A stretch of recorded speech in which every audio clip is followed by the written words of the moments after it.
Sorotan terkini Berita 757. Seminggu sebelum mengurung dan mengikat remaja lelaki 14 tahun tertuduh yang juga pemungut hutang mengaku di Mahkamah Session dan Magistrate Shah Alam pada Jumaat bahawa dia telah merompak seorang wanita warga Indonesia mencuri motosikal menyamar sebagai anggota polis dan kes dadah.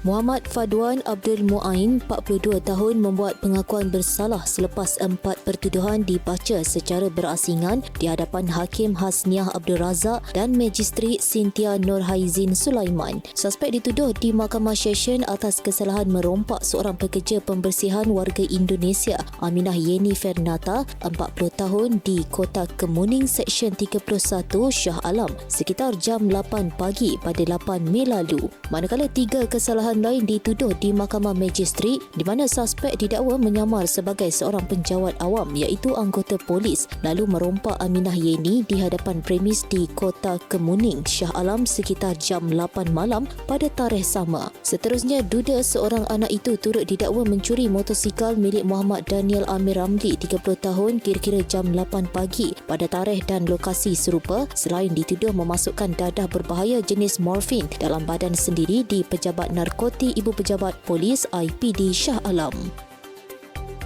Sementara itu, Lembaga Lebuh Raya Malaysia LLM menjangkakan jumlah purata trafik harian di Lebuh Raya Utama dan Lebuh Raya Sambungan mencecah 3.3 juta kenderaan pada hari puncak sempena Aidiladha yang akan disambut pada 27 Mei ini. LLM dalam kenyataan memaklumkan peningkatan aliran trafik dijangka berlaku secara berperingkat bermula Jumaat hingga 7 Jun susulan pertembungan musim perayaan dengan cuti umum dan cuti persekolahan yang panjang. Daripada jumlah keseluruhan itu, Lebuh Raya Kumpulan Plus diunjurkan merekodkan trafik tertinggi. Diikuti Lebuh Raya Duta Ulu Kelang Diuk sebanyak 283,000 kenderaan dan Lebuh Raya Kuala Lumpur Karak KLK sebanyak 209,000 kenderaan. Bagi memastikan kelancaran perjalanan sepanjang tempoh berkenaan, LLM mengarahkan syarikat konsesi melaksanakan beberapa langkah seperti tiada penutupan lorong kecuali kerja kecemasan bermula 23 Mei hingga 2 Jun, pengaktifan 34 lokasi laluan smart lane dan memastikan sistem kutipan tol berfungsi dengan baik termasuk pelaksanaan kutipan berlapis di Plaza Tol Kritikal. Dalam perkembangan lain, penyertaan Malaysia dalam BRICS mampu memperkukuh kedudukan negara dalam persaingan ekonomi dunia selain mengurangkan kebergantungan kepada sistem kewangan tradisional yang didominasi kuasa besar.